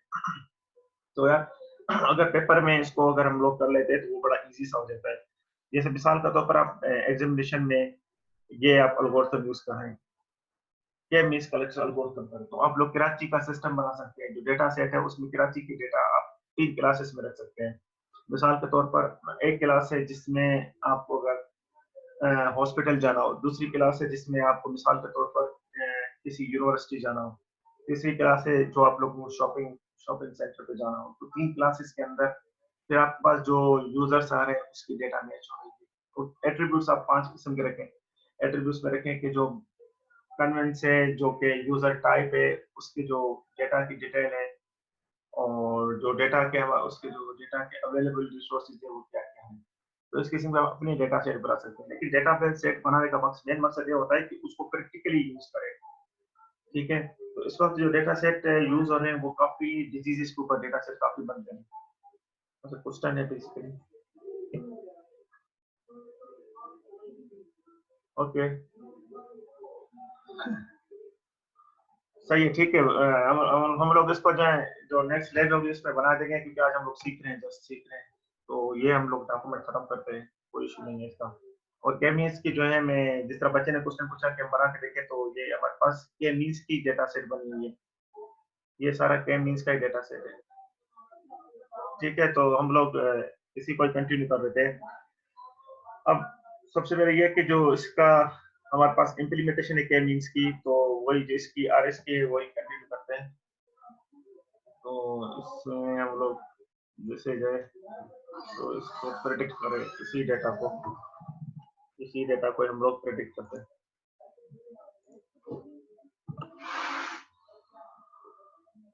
ठीक है, तो हम अब इसके अंदर देखें, हम लोग के मींस के क्लस्टर को यूज करने जा रहे हैं बेसिकली। अब इस क्लस्टर में जो हमारे पास डेटा है, बेसिकली इस क्लस्टर के अंदर 3 किस्म की डेटा है। तो इसने लेबलिंग की सबसे पहले 0 0 वाले डेटा को, फिर 1 1 1 वाले डेटा को, और जो 2 2 की डेटा थी। लेकिन इसके अंदर जो एक्यूरेसी है वो इतनी एक्यूरेसी नहीं हो पा रही, क्योंकि वो इसके अंदर आप देखें जस्ट 1 1 भी रिपीट हुआ है। तो इसमें जैसे हम लोगों ने शुरू में ही कहा था कि इसके अंदर जो हमारे पास आउटपुट होगा वो जस्ट थोड़ा ओवरलैप ही होगा। अब ये जो इसने डेटा मैच करके इनपुट दिया क्लस्टर का, और ये डेटा में थोड़ी ओवरलैपिंग है इस वक्त, एक्यूरेसी में थोड़ा थोड़ा मसला होता है, क्योंकि एक्यूरेसी जो मॉडल होता है वो हम एल्गोरिथम पे डिपेंड करता है कि जो हमारा एल्गोरिथम वो कितना एक्यूरेट काम कर रहा है। तो बेसिकली यहाँ पर एक्यूरेसी का काफी इशू है यहाँ पर थोड़ा थोड़ा। तो ओवरलैपिंग का ये डिपेंड करता है कि आपका एल्गोरिथम कितना अच्छा इफेक्टिव काम कर रहा है। और इसी आउटपुट को अगर हम देखें तो यहाँ पर हमारे पास इस वक्त डेटा थोड़ी थोड़ी जो है ओवरलैप हुई है, 1 वालों के साथ 2 भी थोड़ा थोड़े हैं। तो इस किस्म के जो फीचर्स होते हैं बेसिकली सेम सेम फीचर्स होते हैं।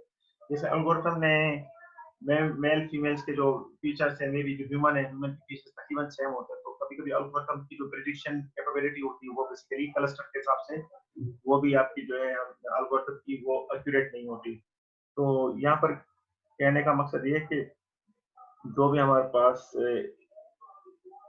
सॉरी जो भी के मींस क्लस्टरिंग जो हम लोगों ने एल्गोरिथम जो यूज किया है इनका, इन्होंने 3 क्लास की जो एट्रीब्यूट्स लिए हैं उसमें ओवरलैपिंग के चांस हो सकते हैं। ठीक है, तो इसी को कंटिन्यू करते हैं ताकि थोड़ा समझ में आ जाए सबको, आप लोग को। 3 points input are assigned to the tree cluster based on the centroid distance between each point. The next given inputs are segregated into the respective cluster and centroids are recomputed for all cluster.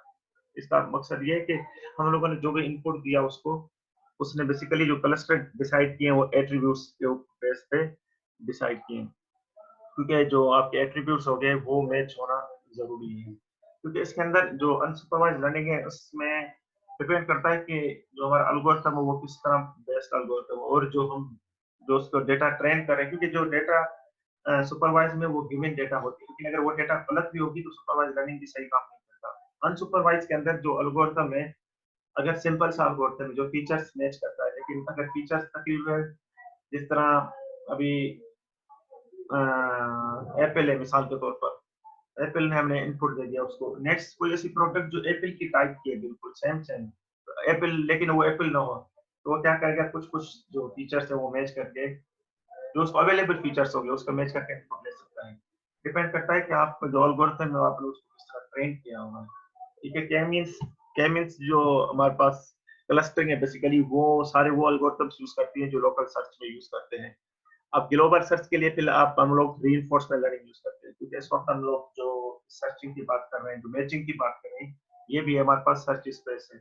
वो depend करता होता है कि हमारे पास जो data हमारे पास आ रही है, जो हमारे पास इनपुट आ रहा है, वो जो ग्रुप्स ऑफ डेटा आ रही है उसको क्लस्टर किस तरह करना है। ठीक है, बच्चे से क्वेश्चन ले लेते हैं।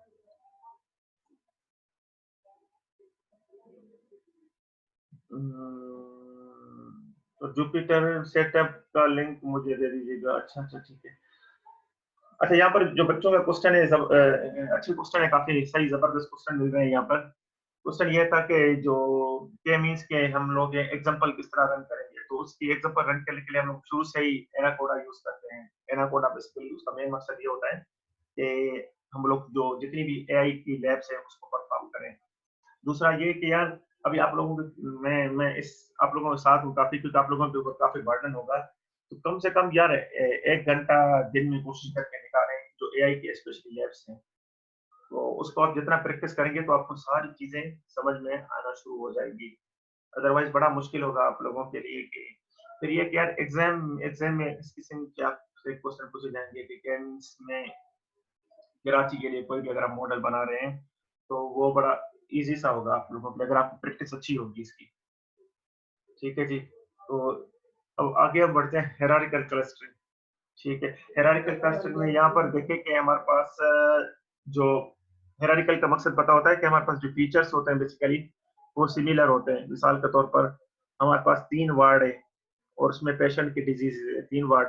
अब पेशेंट की डिजीज, पेशेंट है जो है उसकी जो डिजीज है वो तकरीबन हेरारिकल है। हेरारिकल का मकसद एक है सेम सेम उसके जो सिम्टम्स है। जिस तरह अब जो आजकल जो बीमारी आई हुई, वबा आई हुई है, वो कोरोना वायरस की है, तो उसके अगर 3 अलग-अलग वार्ड है, तो किसको जुकाम है, किसको बुखार है, और कोई जो है अक्यूट रेस्पिरेटरी सिंड्रोम का शिकार है, तो वो हेरारिकल बेसिकली इसके अंदर क्लस्टरिंग बनती होती है। उसके अंदर उसका मेन मकसद होता है कि जो क्लस्टर बनते होते हैं वो हेरारिकल फॉर्म में होते हैं उसमें। ठीक है, अब ये डिपेंड करता है ऊपर। अच्छा, मैं अभी 4:55 हुआ है, तो आपके पास सबके पास जो है 10 मिनट है। 10 मिनट के अंदर आप लोग इस यहाँ तक तो पहुंचे, मुझे इसको आप यहाँ रन करें, क्योंकि आज ये सारा खत्म करके मैं फिर आप लोगों को जान छोड़ने वाला हूँ। ये यहाँ तक पहुंचे और फिर मैं आपसे जैसे पूछूं तो सब बच्चों के जो है ये काम हो चुके हो, तो आप लोगों के पास 10 मिनट है, प्लीज इसको करें। फिर अटेंडेंस जो है ना, आप इसको भागने की जरूरत नहीं है, अटेंडेंस में कभी भी रैंडम ले लूंगा यार। ठीक है, तो 10 मिनट में आप लोग इसको एनाकोडा को चला दें और यहाँ से ऑफ नहीं जाए, आप साथ साथ मेरे साथ करते जाएं। प्लीज इसको सीरियसली ले लें, क्योंकि ये लैब्स काफी जो है बड़ी इंपॉर्टेंट लैब्स है और ये बेसिकली इंटरनेशनली लैब है। अगर आप लोग नहीं भी होते तो मिसाल के तौर पर यहाँ पाकिस्तान में, तो अगर मैं किसी और जगह भी कराता होता तो बेसिकली यही इंटरनेशनली सेम स्टैंडर्ड है चीजों को जो है समझाना स्टूडेंट्स को या एक्सप्लेन करना। तो इस वक्त जो क्योंकि ये जो डॉक्यूमेंट यूज कर रहे हैं, हर यूनिवर्सिटी डॉक्यूमेंट यूज कर रहे हैं इस वक्त, ये बेसिकली ओपन सोर्स डॉक्यूमेंट में, और ये ओपन सोर्स डॉक्यूमेंट यूज करता है मकसद ये होता है कि कभी-कभी जो रिसर्च होती है वो बुक्स पब्लिश होने से पहले आपकी जो है मार्केट में आ जाती है। उस रिसर्च का मकसद ये होता है कि जो इस वक़्त इश्यूज़ जैसे कोरोना वायरस है, कोरोना वायरस पे कोई बुक नहीं है, लेकिन उस कोरोना वायरस के ऊपर डिफरेंट कंपनीज़ अपने रिसर्च पेपर वगैरह या डेटा को ओपन सोर्स कर लेते हैं। जैसे गूगल वालों ने अपने डेटा सेट को ओपन सोर्स किया हुआ है। ठीक है, अब क्वेश्चंस मैं ले लूँ और प्लीज़ मुझे ये मेक श्योर कर दें कि सबसे ठीक है। लैब नहीं यार, लैब नहीं, मैं कह रहा हूँ कि इसको आप एनाकोडा के अंदर इस चीज़ को एनाकोडा के अंदर चलाएँ ताकि फिर वो हम लोग उसको आगे डिस्कस करें।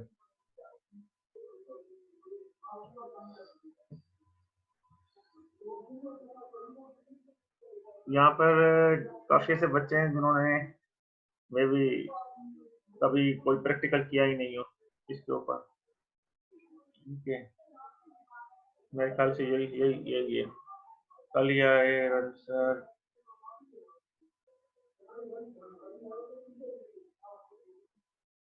हाँ भाई, थ्योरी की क्लास चल रही है, लेकिन ये है कि ये जो थ्योरी का पार्ट है वो डिपेंड कर रहा है कि इसको हम लोग जो इसका आउटपुट आ रहा है वो किस तरह आ रहा है, क्या आ रहा है, उसको एनालाइज कर रहे हैं हम लोग।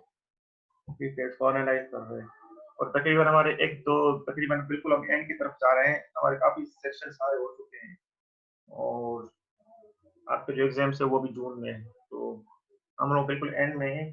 तो इसमें वो सारी चीजें भी हमें पता होनी चाहिए कि वो किस तरह होगी। ठीक है, मैं क्वेश्चन दे दो एनाकोंडा। वो तो कोई इशू नहीं यार, जिनका नहीं हो भी हो रहा है कोई इशू नहीं है। ठीक है, वो यहाँ से देख लें, वो मुझसे देखे, जिनसे हो रहा है प्लीज वो करने की उसको कोशिश करें। जिनसे नहीं हो रहा तो मुझसे क्वेश्चन पूछ ले यहाँ से। जिनका नहीं भी हो रहा है, जो लैब के बच्चे नहीं है, थ्योरी के बच्चे हैं, तो सिर्फ वो मेरे इससे पॉइंट्स वगैरह को देख लें। ठीक है, वो पॉइंट्स को देख लें।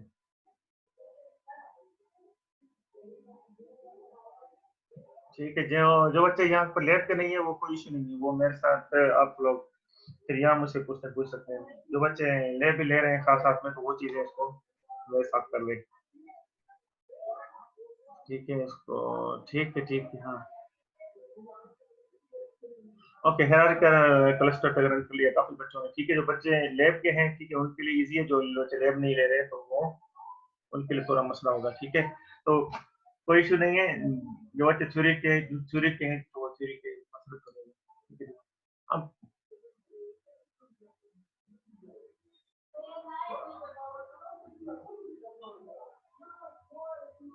अच्छा ठीक है, अब शुरू कर लेते हैं। जो हमारे पास हायरार्किकल क्लस्टरिंग है, हायरार्किकल क्लस्टरिंग का मकसद ये होता है कि कभी-कभी हमारे पास जो डेटा होती है, जो क्लस्टर होते हैं, वो दो-दो क्लस्टर को हम लोग जॉइन करते होते हैं।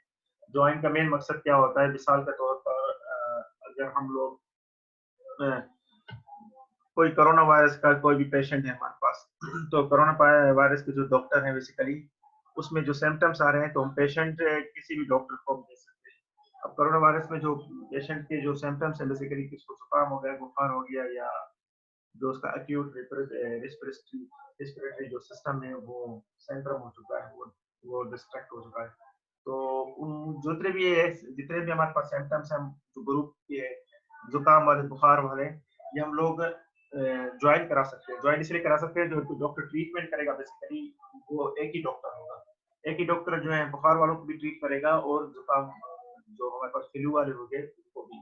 तो कहीं के भी जब हमारे पर जो डेटा की जरूरत है, तो वो हमें क्लस्टर क्या करते हैं, हायरार्किकल में ज्वाइन करने होते हैं। ठीक है, तो ज्वाइन कैसे हो सकते हैं? ज्वाइन में ऐसे हो सकते हैं कि हम जो हमारा आउटपुट आ रहा है वो तीन तीन फॉर्म में आ रहा है, 0 1 2। तो हम लोग बेसिकली इनके जो क्लस्टर है उनके कुछ सिम्टम्स जो भी हैं या फीचर्स है उससे हम उनको साथ साथ मिला सकते हैं। तो अब इसकी जो हायरार्की के पहले एग्जांपल हम इसको देख लें कि इसमें एग्जांपल इसकी ऐसे आनी चाहिए कि इसमें जो आउटपुट आ रहा है वो मिक्स होना चाहिए। ठीक है, इसका जो आउटपुट है बेसिकली उसमें ज्वाइन होनी चाहिए चीजें। इसमें हम डेटा देख लें। ठीक है, इसका आउटपुट ऐसा होना चाहिए जिसमें जो क्लस्टर कुछ होने चाहिए वो ज्वाइन होने चाहिए, डेटा इसमें मिक्स आनी चाहिए, जहाँ पर 1 2 इस तरह में डेटा जो हमारे पास सिम्टम्स हैं, जो सिमिलर फीचर्स है। इसका मेन आइडिया ये है कि इसका, अब आप देखें इसके अंदर ये जो हमारे पास आउटपुट आ रहा है बेसिकली नीचे, अब यहाँ पर देखें ये बेसिकली रेड ग्रीन, रेड और ठीक है, ये इस कलर को मैं ग्रीन पढ़ रहा हूँ, मैं भी ग्रीन नहीं हूँ। ठीक है, ग्रीन नहीं, कुछ और कलर है। ठीक है, आई डोंट नो और कौन कलर है। अब इन सबको हम लोग ज्वाइन कर रहे हैं। यहाँ पर देखिए ज्वाइन हो रहा है बेसिकली। यहाँ पर ये दो क्लस्टर ज्वाइन हुए, इन दोनों को मिला के फिर इसके साथ ज्वाइन कर रहे हैं। इसकी जरूरत हमें कहाँ पर पड़ रही है? इसकी जरूरत वहां पड़ती है जहां पर, जैसे अभी हम लोगों ने बात की, जैसे कोरोना वायरस के पेशेंट है, हम लोगों ने जो डेटा सेट बनाए हुए या क्लस्टर बनाए वो अलग अलग बनाए हैं। ये जो फ्लू है बेसिकली, उससे पेशेंट जो आ रहे हैं वो पेशेंट को कौन ट्रीट करेगा? जो पेशेंट फीवर से है उसको कौन ट्रीट करेगा, और उसको कौन जो है वो ट्रीट करेगा? जो अक्यूट रिस्पिरेटरी जो भी है हमारे पास सिंड्रोम के पेशेंट है, उसको कौन देखेगा? तो बेसिकली हम इन सब की हायरार्की बनाते हैं। हायरार्की बना के एक ही हम लोग उसको देते हैं कि कोरोना पेशेंट में जो फीचर्स होते हैं वो अलग अलग फीचर्स होते हैं। किसी को क्या फ्लू का सिम्टम्स होते हैं, किसी के फीवर होते हैं, किसके क्या होते हैं। तो इस किस्म के जो हमारे पास पेशेंट्स आते हैं वो अनसुपरवाइज लर्निंग में हम लोग के मीन्स के थ्रू भी आइडेंटिफाई कर सकते हैं। ठीक है, मैं क्वेश्चन ले लूं बच्चों की। ओके, ठीक है। Sky blue, thank you so much, thank you so much. ठीक है, स्काई ब्लू। अब तीन किस्म के हमारे पास, very good, thank you so much. तीन किस्म के हमारे पास क्लस्टर बने हैं। एक हमारे पास ग्रीन, दूसरा रेड, तीसरा स्काई ब्लू। इन तीनों की मकसद ये है कि हमारे पास जो इसकी एग्जांपल ले लेते हैं, प्रैक्टिकल एग्जांपल ले लेते हैं। अभी मिसाल के तौर पर ये तीनों जो है डिफरेंट सिम्टम्स है कोरोना वायरस के जो पेशेंट है उसके। किसी को फ्लू है, किसी को फीवर है, और किसी को जो है जो सांस का मसला है। ठीक है, तो इन तीनों का हम लोग अगर क्लस्टर का एक ज्वाइन कराते हैं, हायरार्की बनाते हैं, हायरार्की मकसद है कि इन सबको हम लोग बना के एक ही नाम दे देते हैं, कोरोना पेशेंट। तो उसी सूरत में हमें जो है उसी सूरत में हमें हायरार्किकल क्लस्टरिंग यूज करते हैं। ठीक है, हायरार्किकल क्लस्टर में then two closest cluster are joined into same cluster, the algorithm ends when a single cluster is left। ठीक है, अगर अच्छा ठीक है, यहाँ पर एक दूसरा मसला ये है कि इनमें से जो प्रोग्रेस हमारे पास आएगी वो ओवरऑल प्रोग्रेस आती है। इसमें इस तरह होता है कि जो आपकी प्रोग्रेस नोट की जाती है ओवरऑल। जैसे मिसाल के तौर पर किसी को कफ है, खांसी है और जुकाम है, बुखार है, अगर ओवरऑल वो ठीक हो रहा है, बुखार कम हो रहा है, खांसी थोड़ी कम हो रही है, और ठीक है फ्लू कम हो रहा है, तो ओवरऑल रिजल्ट आता है इसका। तो ठीक है, ओवरऑल इंप्रूवमेंट आ जाती है। किसी में भी थोड़ी बहुत तो हम लोग उसको ट्रीटमेंट उसको ये कहते हैं कि वो सही कवर हो रहा है। ठीक है, तो हेरारिकल का दूसरी बात ये है कि देखें यार, ये प्रैक्टिकली जो जो भी हम लोग चीजें पढ़ रहे हैं इस वक्त, ये काफी प्रैक्टिकल यूजेज है इनका। तो आप लोगों को थोड़ा थोड़ा बेसिक आइडिया का मकसद है कि हम लोग इस एआई की कोर्स की तकरीबन एंड एंड की तरफ है। तो मैं कोशिश कर रहा हूँ कि हमें वो सारी चीजें प्रैक्टिकली या थ्योरेटिकली पता हो। जो बच्चे लैब के नहीं है तो वो कोई इशू नहीं है, आप लोग इसके थ्योरेटिकली भी आप समझ सकते हैं चीजों को, क्योंकि हम लोग इसके जो आउटपुट दिखा रहे हैं वो बेसिकली हम लोग डिस्कस कर रहे हैं इस वक्त। ये सारी चीजें हम डिस्कस कर रहे हैं। अगर पेपर से आपसे पूछा जाता है कि हायरार्किकल क्लस्टर कहाँ यूज करते हैं, उसके आउटपुट क्या हो सकते हैं, तो फिर आप उसको इजीली बता सकते हैं। ठीक है, कोई मसला नहीं होगा। ठीक है, तो अच्छा के मीन्स के जो है यहाँ पर जो बेसिकली के मीन्स है वो बड़ा काफी जो है ना इस वक्त यूजफुल एल्गोरिथम है। तो आप लोग जितने भी हैं सिर्फ और सिर्फ इसकी जो थ्योरेटिकल या कॉन्सेप्ट उस पर फोकस करें, क्योंकि के मीन्स जो है इस वक्त काफी वाइडली यूज होता है और काफी लार्ज एल्गोरिथम है। तो हमारे पास तो एक दो सेक्शन में तो आप लोग के मीन्स की उतना नहीं समझ सकते, काफी टाइम रिक्वायर्ड होता है इन चीजों को समझने के लिए, लेकिन बेसिक आपको कॉन्सेप्ट समझ में आने चाहिए। ठीक है, तो क्लस्टरिंग पे इसका क्या करें? ठीक है सर, इसका भी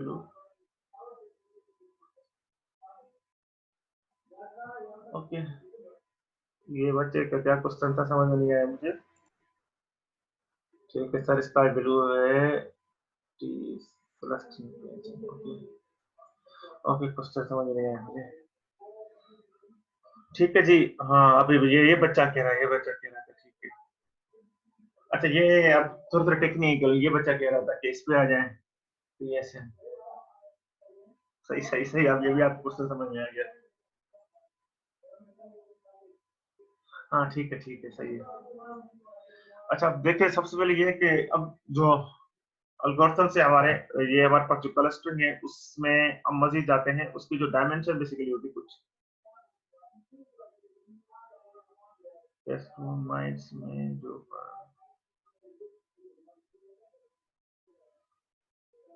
यार मेजर टेस्ट जो हमारा होगा वो तो इससे पहले हम डिस्कस करते हैं मेजर टेस्ट में मिसाल के तौर पर सिनेरियोज आ सकते हैं और उसमें कोशिश करेंगे कि हम लोगों ने जो फर्स्ट मेजर टेस्ट में पढ़ा है उसमें से नहीं जो फर्स्ट मेजर टेस्ट के बाद भी चीजें पढ़ी हैं वही चीजें डिस्कस कर वही चीजें उसके देने की कोशिश करें तो आप उसको रिवाइज कीजिएगा ठीक है तो वो अच्छा हो जाएगा अच्छा यहाँ पर वीडियो रिकॉर्डिंग हो रही थी फिर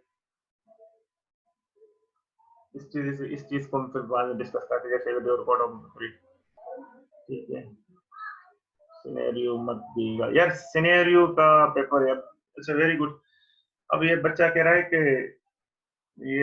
है कि सिनेरियो नहीं सिनेरियो यार जरूरी है क्योंकि अभी दो चॉइसेस हैं एग्जाम के लिए जितने भी हमारे पास एग्जाम है इसकी दो चॉइस है दो चॉइस में मकसद ये कि आपके पास जो पेपर आएगा वो मैं इसकी रिकॉर्डिंग फिलहाल बंद करने का रिकॉर्डिंग फिर आएगा तो बच्चा जो प्रैक्टिस करेगा उसका रिकॉर्डिंग को हम लोग